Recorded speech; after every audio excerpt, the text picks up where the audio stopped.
The following program is being brought to you on the Voice America Women's Channel.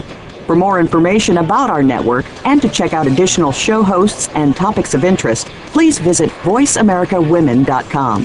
The Voice America Talk Radio Network is the worldwide leader in live Internet talk radio. Visit voiceamerica.com. The views and ideas expressed on the following program are strictly those of the host or guests and do not necessarily reflect the views and ideas held by the Voice America Talk Radio Network, its staff, and management.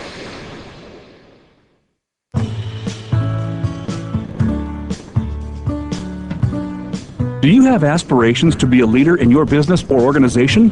Welcome to Leadership Stars with your host, Linda Patten.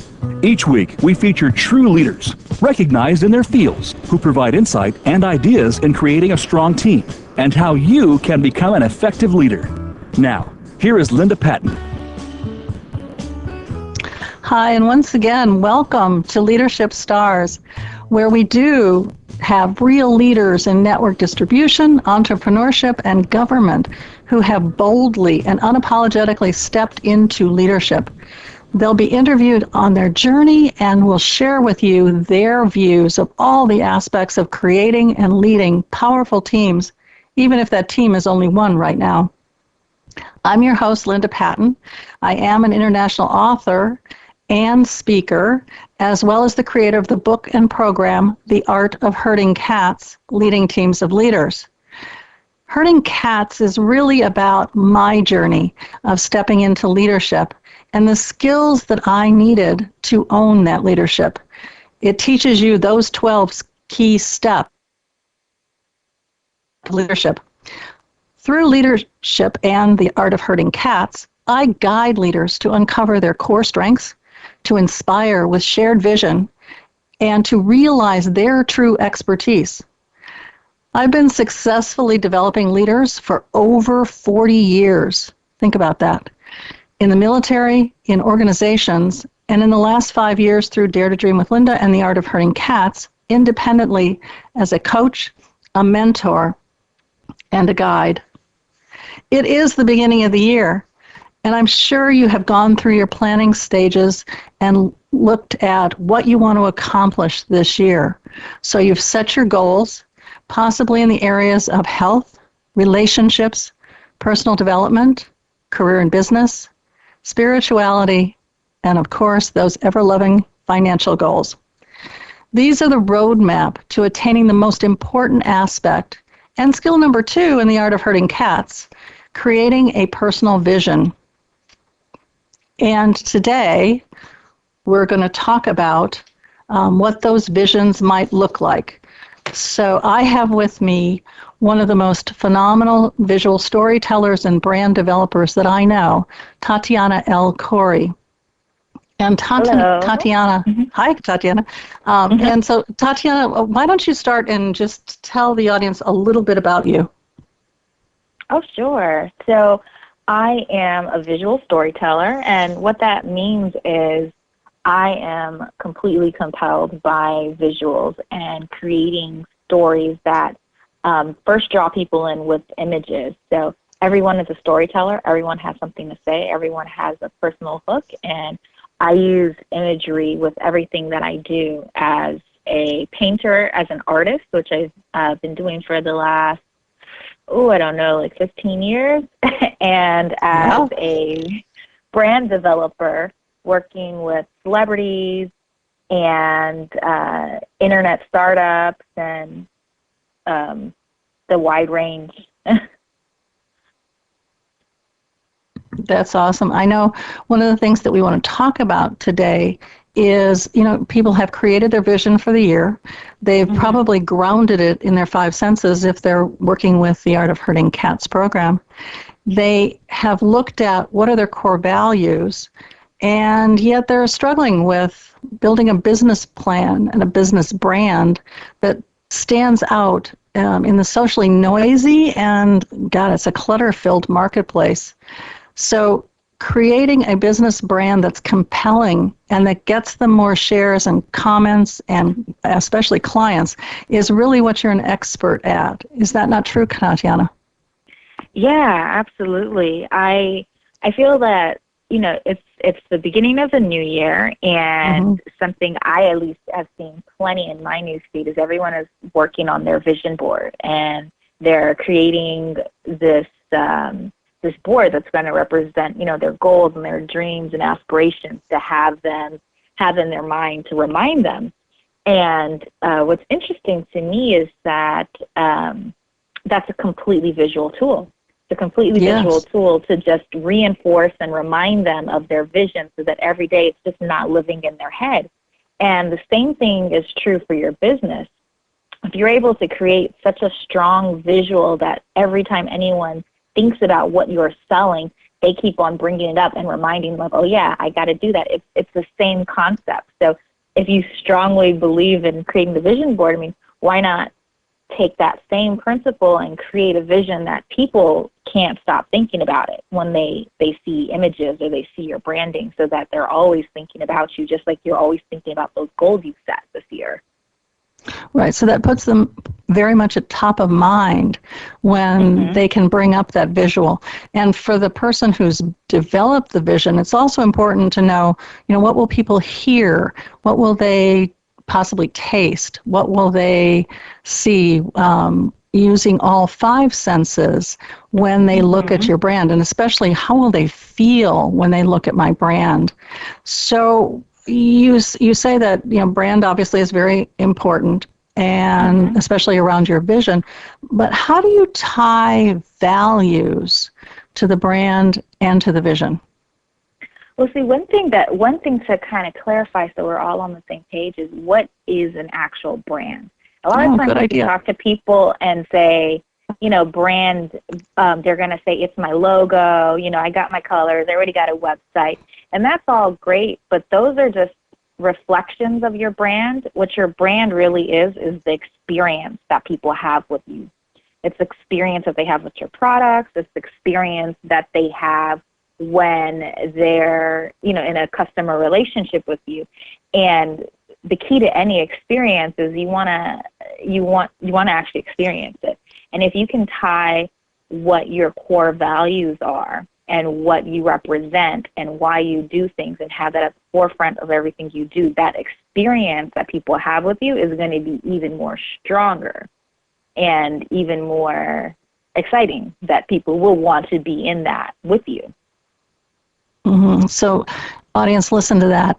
It's the experience. So it is the drawing in of all 5 senses in your brand. It's not just your logo. It's not just the colors that you use, but it's the whole feel of the brand and that experience that they get going to your website, or being part of a program that you're teaching, or whatever it might be. So it's a broader piece than just a logo, just a website, and even just a program. Right, Tatiana? Yeah, absolutely. Yeah, absolutely. I mean, even if you think about, what I like to do is think about some big brands, and you might think, okay, I still don't get it. I don't see why I need to think of values. No one's really going to feel that. But if you think about, I love to travel. So if you think of different airlines, some of my favorite ones to fly in is Virgin America. It has, from everything that they do, they have a very fun and elegant approach to it, but it's also really hip and cool. So all of those values come through with everything they do, from down to the safety video. Their safety video is like a choreographed music video with live music and dancing, and it's fun, as opposed to something that's a little bit more structured, like a United or a Delta, where they're just about, reliable service and getting you where you need to go, and has a little bit more corporate feel. The experience that you have with a flight attendant is, we're going to read it to you, look in your back pocket and read it over, let us know if you got it. Okay, cool. It's a totally different experience that you can kind of see where their values fit in line and will attract the type of person who wants that sort of experience. So, Tatiana, let's take it to a different airlines. Southwest is doing some really interesting things with their marketing right now. There's all the dancing and the music and the lights, and very hip and that kind of thing. So what values are they projecting with their new marketing campaigns? Well, with Southwest, I haven't seen the new ones, but just from that, if you're saying that they're doing that, it would appear that maybe they want a more fun or younger clientele, or they're trying to attract the people who are traveling for leisure.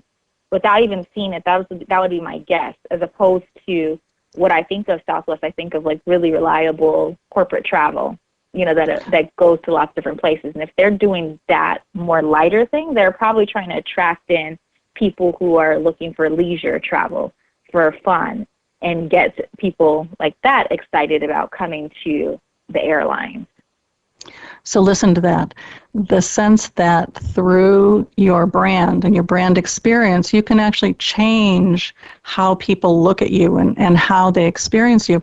And you're right, Southwest is going to more fun places. So I think they've now got flights to the Caribbean and other locations like that. And so the whole idea is you can have it any time and you can go anywhere you want, and we'll take you there and we'll have a great time getting there. And so it'll be a fun experience, as opposed to the cattle call, which I think is how they've been perceived a lot as well, because of how they put people in seats. Yeah, absolutely. That's a really great point. Yeah. And it is kind of I find it very fun, almost a little bit too bright for me, but that's sort of who I am. Which it's just it's cool. There's something for everyone, and that's the really great thing about getting clear on your vision and visuals and values, is that you can cut through and attract the person that you want. Absolutely. And Tatiana, I'm really curious. You started out as an artist, and it's not that you've stopped being an artist, but it's no longer sort of your primary focus. I remember you wanting to take art around the country with Road to Artdom. Yeah. So moving from that more static media of, maybe oils or watercolors or whatever, but things that are on canvas, to this more dynamic visual on the internet. Why the passion? Why the shift in your passion? Or is there a shift in your passion? Well, for me, I love art. Is everything that drives me. And something that I found really early on is you have to play to your strengths. And I love creating art, and when I create art, I disappear. It's a very solo experience that involves me and my canvas and my supplies, and I'm in front of it, and I could paint for hours and hours and hours. And find me in a little cottage in the woods, and I'll be okay. But when I do that, I feel like it's a slight disservice where I don't get to impact and inspire people the same way that happens when I work with groups, or when I'm spreading that message online. And I'm able to take that experience that I have when I'm tucked away with my painting and create this movement online and get other people inspired to kind of make that ripple happen from me. So still, art is still my core, but with my skills creating brands and creating movements online, I can ripple and get more people into it. Okay, so I want you to think about this. Tatiana just said that when she's really into the art and creating a painting or whatever it might be, that she disappears.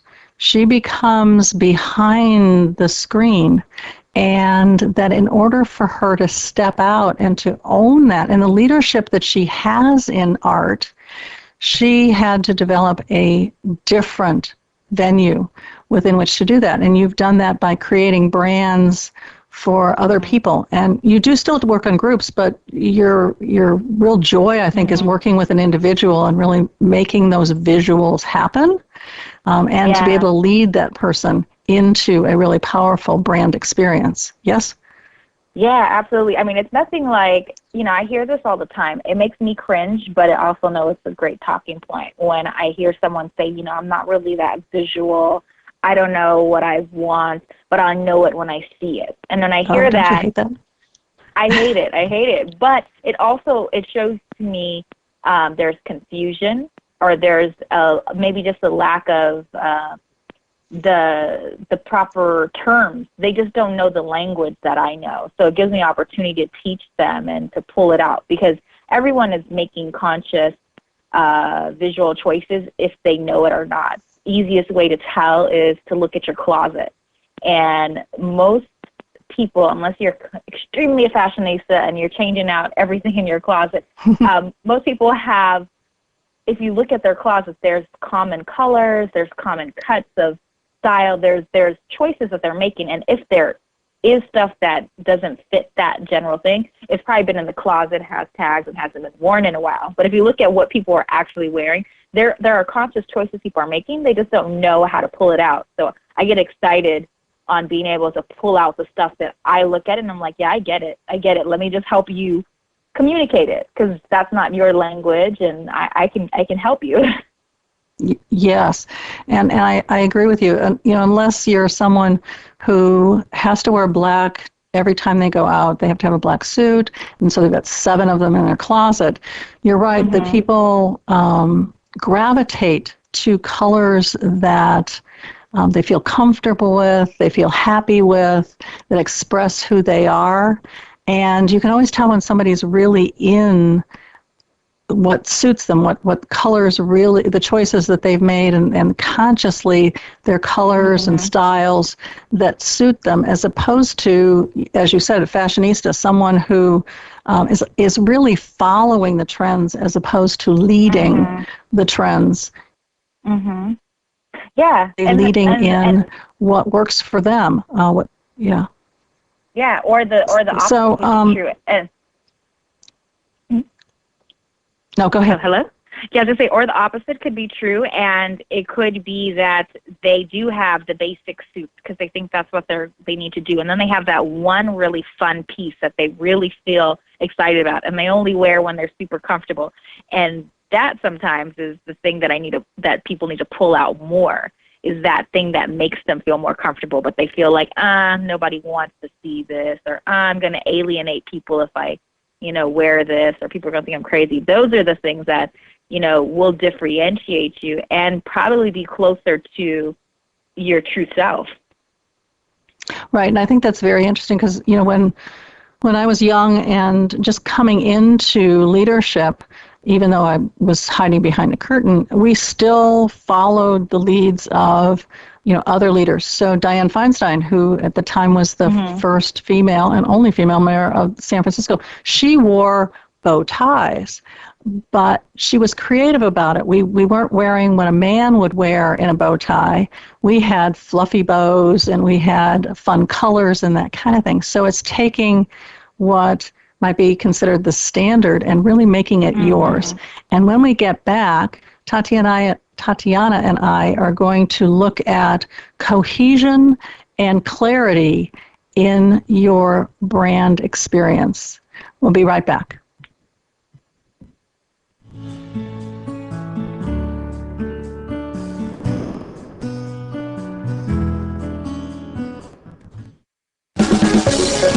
Voice America Women's Channel, a leader in the forward movement of women's success.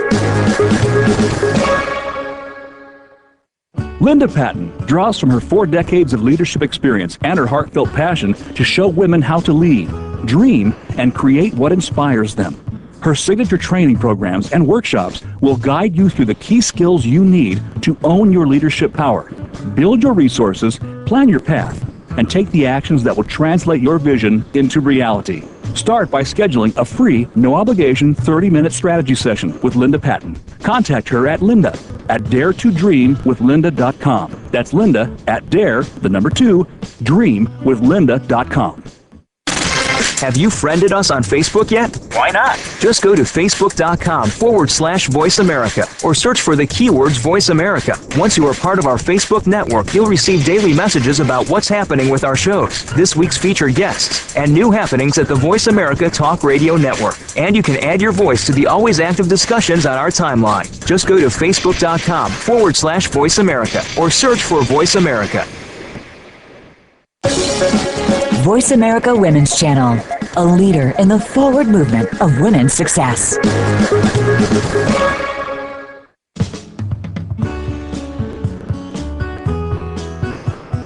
You are listening to Leadership Stars with Linda Patten. To reach the show today, please call 1-866-613-1612. That's 1-866-613-1612. You may also send an email to Linda at daretodreamwithlinda.com. Now, back to Leadership Stars. Welcome back. And we were talking about the brand experience before we went to break and looking at the consistency and the cohesion between your brand experience and the vision that you have of the future and what your organization, your company is putting out there. And we looked at some pretty good-sized brands and what they conveyed with their brand. So Tatiana, why is it so important to have a coherent visual plan and in your brand experience? Why is it so important? Well, the key is repetition. And right now, I mean, more than ever in the history of the world, is there's so many different ways to reach people. And there's so many different ways to reach people that are very accessible. And what that makes is a place where you can just completely get lost. And the more times that you are aware and you're being purposeful in what you put out there, and you're consistent and have the same colors, or you use the same tone and feel, when somebody sees you in a magazine as opposed to seeing you on your website, as opposed to seeing you at a networking event, as opposed to seeing you in your business cards, or opposed to seeing you on the shelf at a store, if every single one of those items looks different and doesn't connect, then they're not going to realize it's you. They're not going to realize it's your business. They're not going to realize it's the same thing. So having that cohesive visual plan will actually tie everything together so that people are having just this really good connected experience, so that they know, okay, I'm in the right place. I typed the website correctly. I went to the right Facebook page. Yep, that person I met at the networking event, they will sound familiar because I've seen them so many different times. I've heard them on the radio, and they're giving me the same message. So it just reinforces it, and it helps with people realizing that it's you. And it also grows that familiarity. I don't know what the exact stat is now. It might actually be higher since there's so much stuff. But typically when people are making a decision, it takes them anywhere from like 8 to 20 times of having some touch point with your business for them to finally make the decision that they trust and like you enough to buy from you.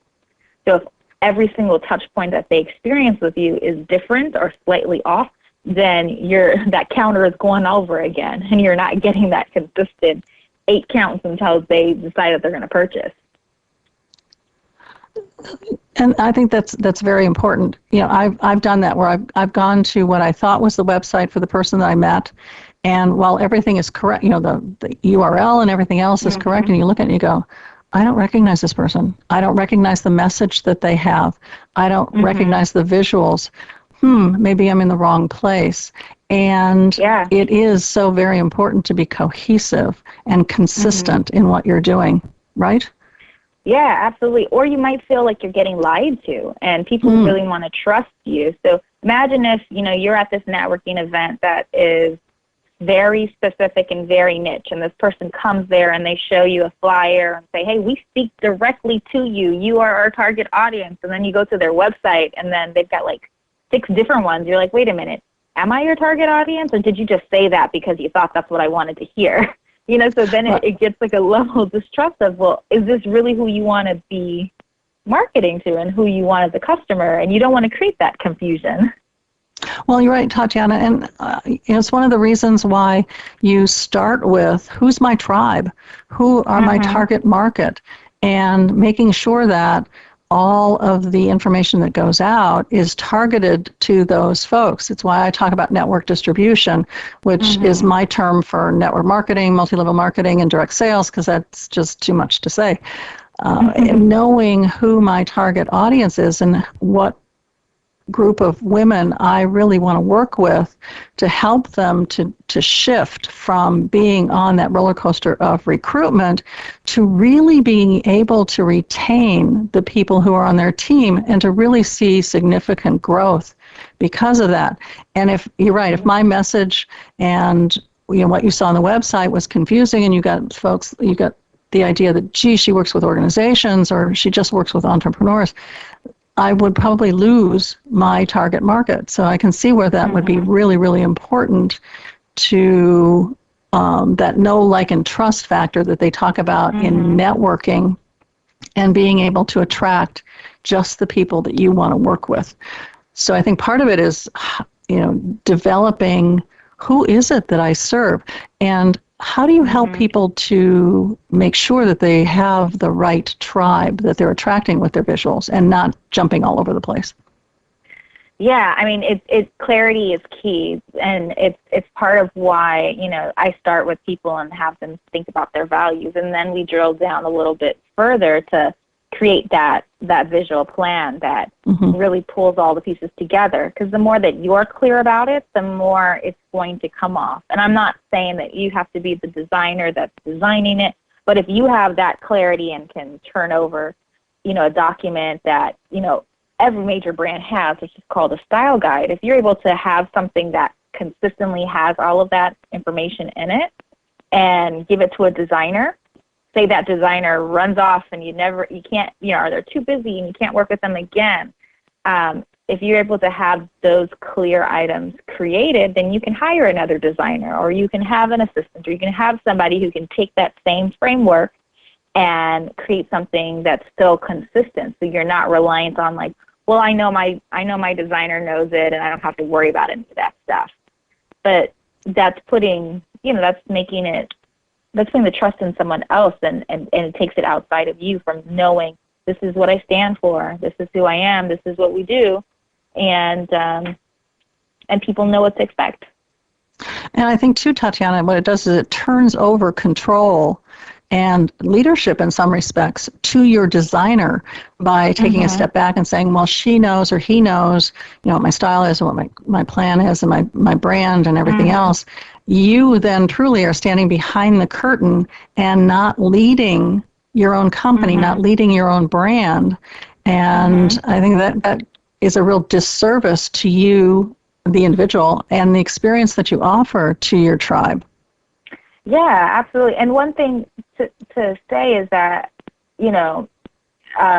there's something to be said about being a leader who recognizes where you can and can't. And if you truly can't design and you need a designer, you don't have to feel like, well, I'm not leading if I don't know what to tell them. But if you have, like, the basic framework of, hey, these are our colors and this is what we want people to feel, and these are the elements that I want to see in there. We love photos. We love, fun, kitschy little cartoons, whatever that is. If you can give that direction to someone that you trust and who can execute on those designs, then you're still leading and you're giving them what they need. So then they're not sitting there thinking, well, right now it's, really large photos are in style, so I'm going to put large photos in this, and that's going to keep her on trend. Or, let me do this because this is my style. It then gives them some framework, so they say, okay, I can work in that, as opposed to just leaving it all up to them. Right, and you said earlier, it's that I'll know it when I see it, and I know how much I hate that. I had a colleague when I worked in corporate who we were doing sort of a joint creation of new programs for the training department, and so the designers were coming from both the North and the South, and I remember our group, coming up with the program and what it would look like and the handouts and everything else, and then they went up north to have the Northern department head sign off on it, and her comment was, "Nah, that's not really it, but I'll know it when I see it." And it's like, how do you design to that?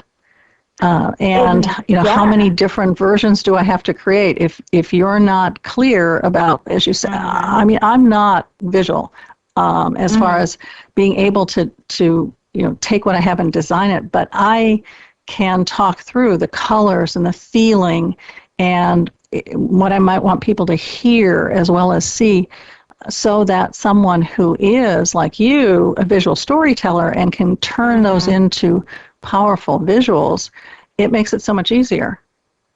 Yeah, it absolutely does. The key, too, is think about this from just like a pure money standpoint. If you still say, hey, I'm comfortable with, I'll know when I see it, and I really don't think I know, that's cool, but that's going to be a very expensive journey, because what that means for the designer is they possibly have to create 10 to 20 different concepts. And then from that 10 to 20 concepts, that's going to be a lot of their time that they may be billing you by the hour for. And then from there, you have to pick, well, I kind of like this from, design one, and if you could put that color and do this. So now you've given all these variations, and they have to make new designs based off of that. And it can be a really expensive avalanche that will happen by continually doing stuff, instead of just being clear and saying, what's important is that I'm going to run my business. What's important is that I'm going to serve my people. What's not important is like fine-tuning every single detail. If you're hiring a professional who can give you a professional design, then, you don't necessarily have to nitpick every single thing, because that's keeping you away from serving the people who need what you do. Right, but it's really great when your designer, does just that absolutely phenomenal visual and brand experience for you, and you can actually say to your designer, wow, you get me. And so from a design perspective, asking the right questions can be critical to not having to do 20 or 30 different designs, all right? Absolutely. Whenever I work with my my high-end one-on-one clients, we start with an extensive questionnaire. And I've had some people look at the questions and balk at them and say, there's no way I can answer that. And I said, well, you're not ready for me.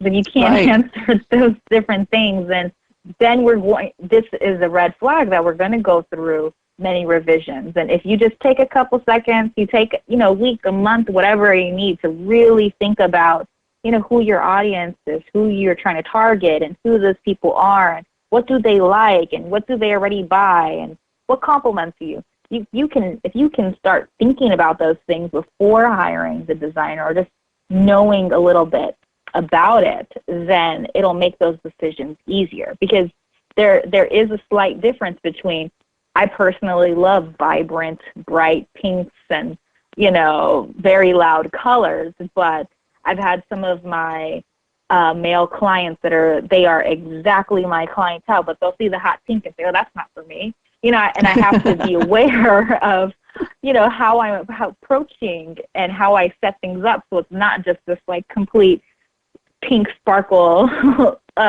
thing, because I know that I attract a high achieving leaders that want an edgy brand. I know what I need to put to kind of attract that, which might be different than me being fun loving and wanting to, travel and jet set. They might not be attracted to that per se. And Tatiana, I think that's really key to an outstanding visual storyteller, is the fact that they can set aside their own visual brand. They can set aside the bright pinks and the vibrant colors and that kind of thing, and can work with the values and the vision of their client and truly make them shine as well, and in essence leading them to that perfect brand experience for them and for their clients, right? Yeah, absolutely. Absolutely. It's a key difference, and that's part of why I talk a lot about, creating visuals that attract your clients. Like, it's really great to, at your house, you want to feel welcome and you want to create an experience that works for you. But if what you are selling is the experience for the people, and those are two different things, if you're a personal brand, then yes, okay, what you are about really, really matters. But if you're more product-based or service-based, if you're not thinking about the customers first and what is going to attract them, then it doesn't matter that you're a big, rock and roll fan and you travel and you do different things. That's not what you're selling. Right. And Tatiana, one of the things that again, as somebody who I now have my brand and my brand experience, and I'm really excited about it, I love it. How often do I change the visuals without it becoming confusing? Yeah, that's a really good question. What I point out to people is that all the major brands, all the big ones, they all have their style guide that has their guiding principles, that has, all of the things that we've talked about. But style changes. There's things that slightly change. Seasons have different colors. So you can make choices that feel current, but still keep the general feel. Think about a company like Coca-Cola. They pretty much invented Santa Claus. They've been around for a long time, but they still have their classic red and their classic like silver and white swirls. And when you see that, it's Coca-Cola. But from the way they advertise, back when Santa Claus first came out to how they advertise now, they're still mending a little bit to the trends. They're still keeping current, but it still has that underlying tone. So you can consistently change things up, but stay with the main framework. The same thing with style. People, what they wore in the 60s compared to what they're wearing in the 2000s, they still have the same kind of aesthetic and things that they're leaning towards, but it changes a little bit. So you can still make those changes and you can still refresh it. I have with the websites, styles and what can be done changes pretty often. A lot of the social media platforms are highly visual, and they're trying to draw people in. So the images are bigger and the videos are more prominent. So that might call for you to have better pictures so that you can, really utilize the fact that there's these big, bright spaces that you can now use. You might end up improving on your brand or kind of changing it due to what can actually be done with technology. But it doesn't necessarily change your brand up, if that makes sense.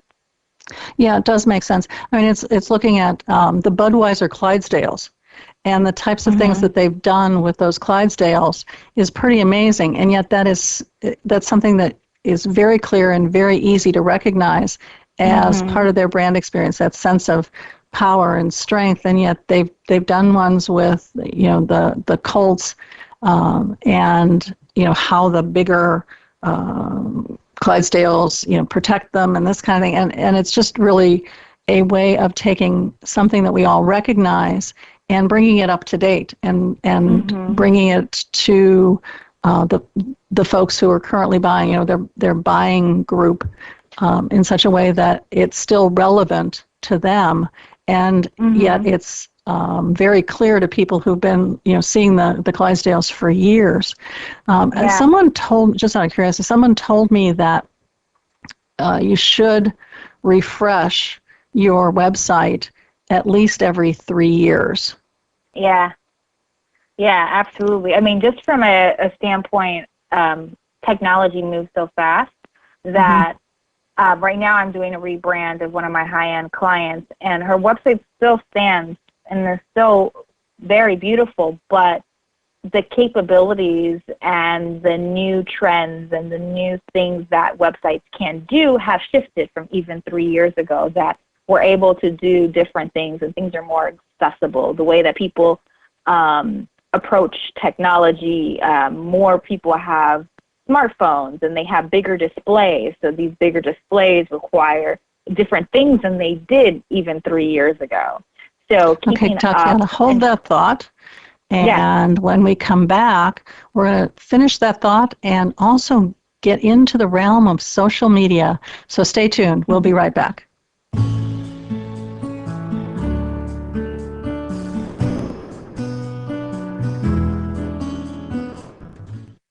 Become our friend on Facebook. Post your thoughts about our shows and network on our timeline. Visit facebook.com/Voice America.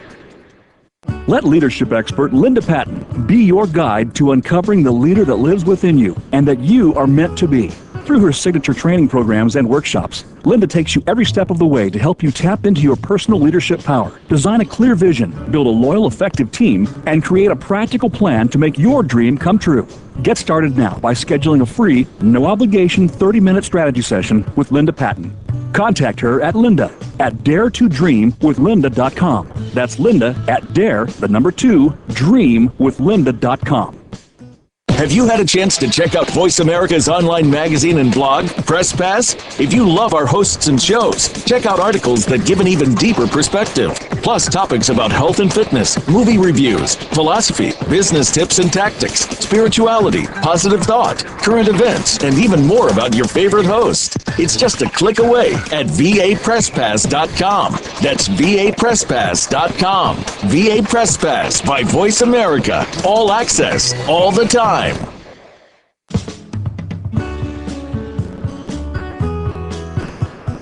You are listening to Leadership Stars with Linda Patten. To reach the show today, please call 1-866-613-1612. That's 1-866-613-1612. You may also send an email to Linda at daretodreamwithlinda.com. Now, back to Leadership Stars. Welcome back. And just before the break, Tatiana had started a great comment about shifting websites. When should you do that? What does it look like? That kind of thing. And Tatiana, I'd love you to finish your thought. Yeah, the technology shifts and it moves fast, and it's increasingly the new platforms and things that come out, and let alone, aside from all that, just what we can actually achieve and what we can do. I mean, is you see it in sci-fi, and they pretty much predicted the things that can be done. So if you don't change up your website every 3 years, it's very quick to look dated because your website reflects what could be done at that time. And that's not to say that you gotta just be all bells and whistles and do the nice new things, because we don't need dancing babies and rain coming down on your computer like the websites in the 90s or anything like that. Just because you can do it, there's something to be said about having that classic timeless feel to it. But the way that people consume technology is different. The way that people approach it is different. So you have to change it. Like now, just even from 3 years ago, more people have smartphones. So they're accessing websites on the web. So one thing that you'll hear a lot from a designer is they're designing mobile first now. And that's a different approach than what people were doing 3 years ago. Because if you're not designing with mobile in mind, then you possibly are going to get people off of your website. So your website might work perfectly and still look good, but if they can't access it on the internet, then on their phone, then you might lose people. So it's really easy to design mobile first and then have it translate nicely on the desktop, so it's still a nice seamless experience. But that's part of why designing every 3 years helps. It's not even about the style and the stuff. It's people consume things differently, and a lot can change. Right, and I know I had to do that with my website, was to make it mobile ready. And we didn't do mobile first, but to make it mobile ready. And that was really a key shift for me. And what I noticed is that I like the vibrance of the website and the movability, the mobileness of the website itself, and it engages folks, and it's really kind of fun. And a whole different look than when we started before. Yeah, absolutely. Absolutely. Okay. Now, for me, who I'll be honest, I still haven't really embraced social media, as you know. Really? And it's getting better. I now have themes for the day. Good. How do you stand out in what I consider a very noisy and, as you said, cluttered marketplace, especially in social media, LinkedIn, Facebook? I mean, I look at my newsfeed and it's like, 37 pages long, and I don't want to go through all of that. So how do you get top of mind with people on social media? What can you do? What can your brand do? Well, you're so right. I mean, there's so much stuff being created. I mean, every hour there's new stuff. And first and foremost, I've had clients say, well, nobody liked it, nobody shared it, nobody saw it. And they might not have seen it. It might be simple as that. They just didn't see it. So that shouldn't necessarily discourage you from posting. What might happen is that you need to repurpose it. And by repurposing, like, you can have your core, just like you have your core message, you have your core values, you have your core images and what you're putting out there. Once you start taking that same quote that you use and, pairing it with a different picture, or this time it's just going to be on a plain background, and you do different ways of delivering the same message, you might think, well, I keep on sharing that same quote. People don't want to see that quote. They didn't like it the first time I posted it. It might not be true. They might not have seen it, or it might just be that repetition that people need. Like, think about the television. You're watching a 1-hour show. I remember as a kid, I would get so upset when every time there was a commercial break, you have about 4 commercial breaks, and every time, it's top of the hour, same cereal, every time they came to commercial break. And I'm like, oh, why do they keep on showing this cereal? Why do they keep on showing this cereal? But now I'm talking about the cereal. Now I'm asking my mom about the cereal. Now when I go to the grocery store, I can't stop thinking about the cereal because they just put it over and over again. So part of it is, you have to have that repetition, and there's nothing wrong with taking the same kind of messaging and delivering it in different ways and pairing it in a different way. This time you're telling it with a story. This time it's just, the quote. This time you put it with a really funny picture of you. Another time it's a really cute dog, or whatever is on brand for you. You can just put it in different ways to attract people in different manners. Well, I think you're right. I know you're right, Tatiana. When you think about advertising, my uncle was in advertising. My mom once asked him, why do they have these really stupid ads, things that I don't find intellectually stimulating or anything else? And he said, well, what ones do you remember? And you remember the ones that catch you. Maybe it doesn't necessarily catch you because it's erudite and it has some really great cosmic message, but it's catchy and it has a picture and it may have song in it or whatever, and you remember those. And the repetition, you even said it takes 8 to 20 times before folks necessarily recognize you. So that repetition is really, really, really important in order for it to really settle on your tribe, and for them to go, oh, I've heard that. I need that. How do I get that? Yeah, absolutely. And then the other thing is it needs to just be relatable, because, trying out different ways of saying the same message, you'll start seeing what people are attracted to. I have this person I met at a conference. She's a landscaper. And I believe her Facebook page is called Whimsical Garden. And she's been written up so many times for it because she has a ridiculously engaged, I'm talking thousands of comments, and she's posting photos of gardens, beautiful gardens. And you, from the outside looking in, you think, well, what's different than the photographer that's posting beautiful photos? Because they're both doing the same thing. And the key difference with what she's doing is she's pairing very beautiful photos with just a really simple thought about things of like, wow, this really makes me feel this way. And then people see that and say, yeah, I feel that way too. Let me talk about this. And they get the sense of serene feeling when they go there. And it just so happens she's a landscape designer. And then out of that, somebody in there may need a landscape designer, but she's approached it in a way that makes people think about themselves and kind of pull it and tie it into something that they're interested in, which in turn connects you. And that's ultimately what you want to do with visuals and with storytelling is if you're telling a story with someone in person and you can see that they're yawning, you can see that they're, not interested in your story.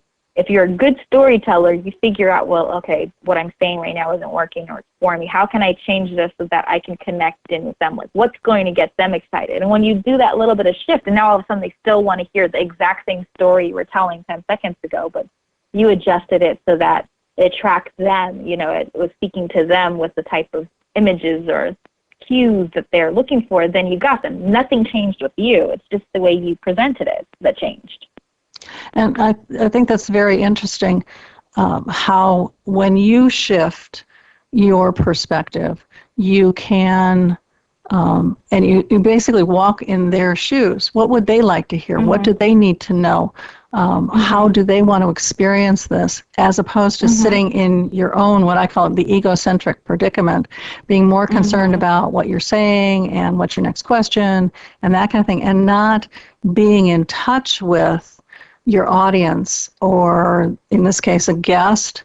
And you're right, they disconnect because they don't feel that you get them and that what you're saying is important for what they're doing on any particular day. Yeah. And I think that's really key, yeah. Yeah, and they don't have time. They don't have time to figure out if this message is for them. You typically have 3 to 5 seconds to connect people in. So if in 3 to 5 seconds they look at your stuff and there isn't something to trigger, they're on to the next thing. So even if it did get delivered in their newsfeed, even if it did show up on their LinkedIn, what they should look at, if you can't capture them, then they're on. Not to say that it's bad content, not to, feel like, man, I put so much time and energy in this and no one wants to see it. It just might not have caught them at that time, or the time that you did it might not have worked. You might have been doing it, at 10 o'clock, and that's for your target market. That might be when they're in their office and they can't be on social media. So maybe you're just hitting them on times that they just aren't going to see it because it's not, times that they're using it. Right. And I think that's really key. And why the analytics can be important for you when you're on social media is like, when does your tribe listen? When do they look at their feeds? So that you are hitting them at that time when it's most likely that it'll be at the top of the newsfeed or top of mind for them, and it's going to hit them just when they need it. And I think that's really, really, really important. Or what time zone are they in? I mean, I particularly, I like to travel, and I would love, what I'm working towards is to eventually be a location-independent entrepreneur. But in the meantime, I live in Los Angeles on the West Coast, but surprisingly, most of my clients are on the East Coast. So if I'm waiting until 10 or 12 to put my message out, they're already well into their day, and I've already kind of missed them. So, that might require me scheduling things in advance, or just knowing, hey, I'm up early anyway, so I might as well write something and get that engagement because they're on the East Coast. So, Tatiana, just real quickly, you've got a real great free gift that really ties to this. Could you briefly tell us a little bit about it? Yeah, so I have a free gift that will allow you to create some really cool, simple social media graphics. So I have some templates, and first thing first, when you hear the word template, I hope you're not screeching and thinking, oh God, I don't know what to do with that. I don't have Photoshop. I actually made these templates for you in Word. Word. So you can open up a Word document, and if you can type a letter, you can type in here. And I have some instructions on how use it and switch things out so that you can put your own colors and images in it. Thank you, Tatiana, so very, very much for that. And if you check out this episode, you will find the link to Tatiana's free gift. And I want to thank you for being with us and for thinking about how your brand, the experience, the values that you have all tied together. Thank you so much for listening, and we'll be back next week. Take care. Bye-bye.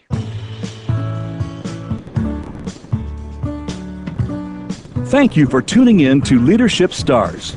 Please join Linda Patten for another engaging edition of our program next Monday at 1 p.m. Eastern Time and 10 a.m. Pacific Time on the Voice America Women's Channel. We'll feature another noted leader next week.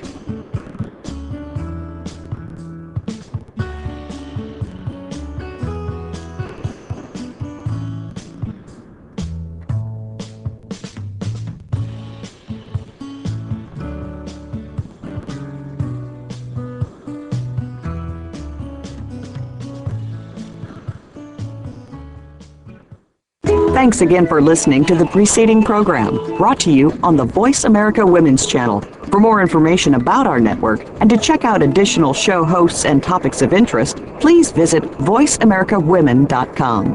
The Voice America Talk Radio Network is the worldwide leader in live Internet talk radio. Visit voiceamerica.com. The views and ideas expressed on the preceding program are strictly those of the host or guests and do not necessarily reflect the views and ideas held by the Voice America Talk Radio Network, its staff, and management.